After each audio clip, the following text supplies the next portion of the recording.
Mga kaparokya, nag-viral yung Facebook post ng isa sa judge nga po ng TikTok Lock na si Renz Verano. Patungkol nga po ito sa butihing Mayor Vico Soto na kung saan ayon dito mga kaparokya ay tunay na ramdam ng mga Pasigueño yung pagmamahal at malasakit ng nasabing alkalde. Pero bago natin pag-usapan yan mga kaparokya, ay magpapakilala po muna ako sa inyo. Ako nga po pala si Mervin, the man behind Kaparokya TV. At makikiusap din po ako sa inyo mga kaparokya na pakisubscribe ang aking YouTube channel.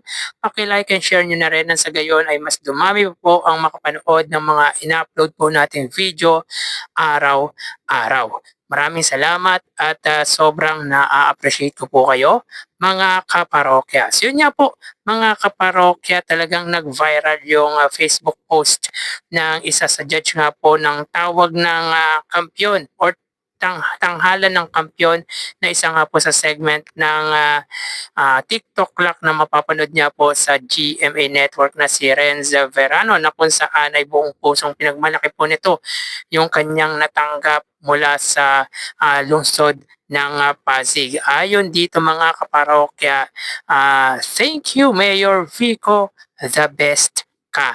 So dito sa Pasig, hindi uso ang 500. So kamakailan nga po mga kaparokya ay nag-viral yung pahayag ng secretary or undersecretary ng DTI na kung saan yung 500 pesos daw po ay pwede na pong pang Noche Buena, which is kung ako po ang tatanungin ay hindi po yun sapat. Kulang po yung 500 pesos na pang Noche Buena. Senior citizen lang dito, 3,000 na ang ibinibigay ni Mayor Vico Soto. Yun po yung kamakailan nga pong update ko po sa inyo na kung saan ay pinapamahagi na nga po ng City Government of Pasig yung 3,000 pesos para sa mga senior citizen ng nasabing lungsod. So masaya ang mga matatandang Pasigueño sa pinamahagi ng lungsod po ng Pasig dahil laking tulong po sa kanila ito, lalo na yung mga matatandang may maintenance. So may ham mula sa barangay at may groceries pang binibigay si Mayor sa bawat pamilya. Iba talaga kapag mahusay at may puso ang pinuno.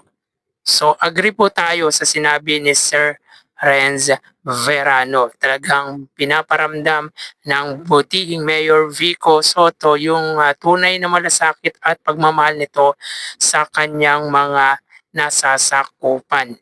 At even si Renz Verano mga kaparokya ay talagang proud na pinagmalaki na nakatanggap po siya mula sa Pasig LGU na tinatanggap din po mga kaparokya ng ibang seniors or ibang constituent. So pinapakita lang dito mga kaparokya na lahat ay pantay-pantay sa leadership ni Mayor Vico Soto. Walang mayaman, walang mahirap. At tulad nga po nung previous content po natin na dating PBA player ay humanga sa natanggap niya pong Christmas groceries from LGU na kung saan ay humanga din po ang PBA star na ito na si Reynel Hugnatan kay Mayor Vico Soto dahil sabi nga po nito ay talagang napakagaling nga po ng leader nila sa lungsod po ng Pasig, which is sobrang agree po tayo na talagang magaling nga po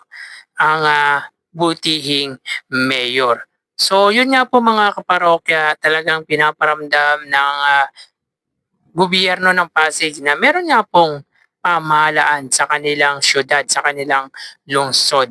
At di lang po yan mga kaparokya ay talagang pinaparamdam nito yung tunay na malasakit sa kanilang mga constituent. Yung pagmamahal mga kaparokya ay talagang pinapamalas ng City Government of Pasig led by Mayor Vico Soto.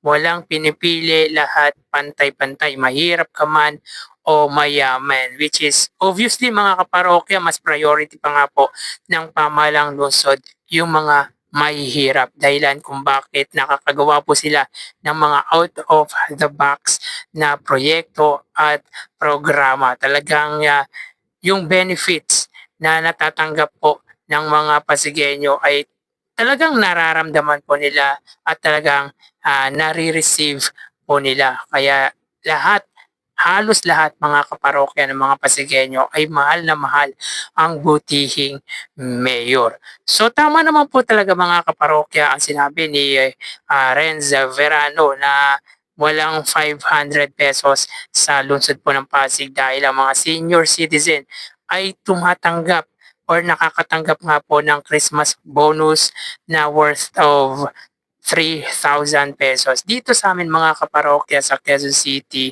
ay wala pong ganyan.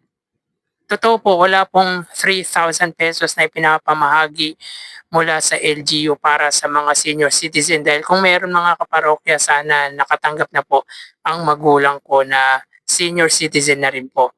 Subalit hindi po talaga magkatulad ng leadership ang dalawang namumuno dahil iba po kasi talaga yung mindset na meron ang butihing mayor. Well, hindi naman po tayo nagrereklamo pero syempre nakakahanga lang po talaga dahil sa lungsod po ng Pasig ay nagagawa po yung ganyang programa na pwede naman pong magawa ng ibang lungsod tulad po ng lungsod namin na isa po sa pinakamayaman or number one na pinakamayamang lungsod dito sa ating bansa.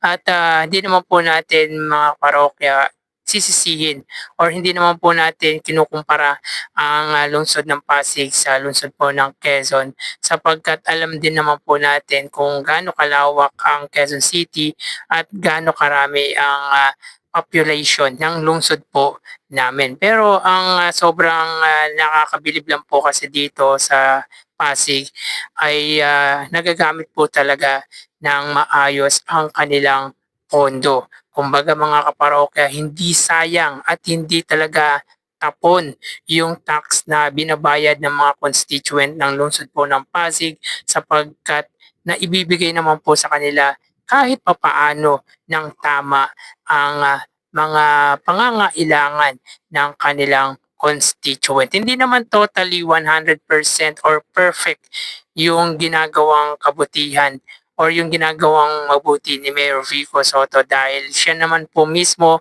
or sa kanya naman po mismo nanggagaling na hindi naman po perfect yung kanilang ginagawa. Pero pilit po nilang ibinibigay yung para po sa mga constituent nito. At agree naman po tayo mga parokya sa sinabi sa mga pronouncement na yon ng butihing mayor. Pero mga kaparokya, may nakikita pa rin po tayong liwanag, may nakikita po tayong pag-asa sa katauhan nga po yan ni Mayor Vico Soto na kung lahat nga po mga kaparokya ng mga politiko dito sa ating bansa ay tulad ng merong kaisipan, meron ni Mayor Vico Soto ay hindi po malayong umasenso at guminhawa ang buhay ng mga Filipino. Talagang pinapakita ni Mayor Vico Soto yung pagiging tunay na public servant. At pinapakita din po ni Mayor Vico Soto na talagang maraming corrupt na public officials dahil sa kanyang ginagawang mabuting paggogobyerno. Kaya even si Renzo Verano ay hindi na po napigilan humanga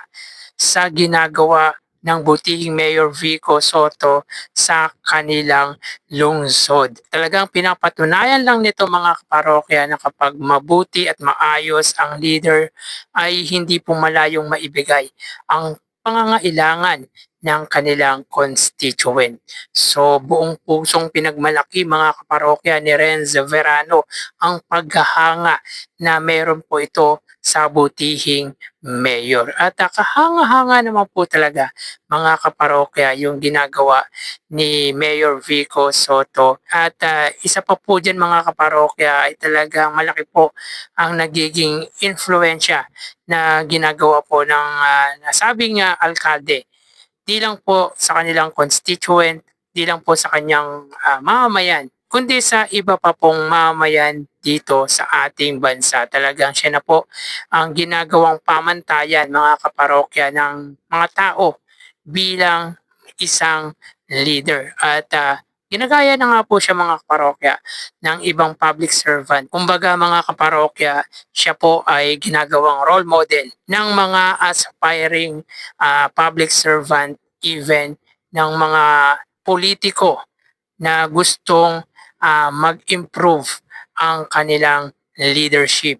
So kayo mga parokya, anong masasabi nyo patungkol nga po dito? So hanggang dito na lang po tayo. Magsingat po tayo palagi. Thank you and God bless.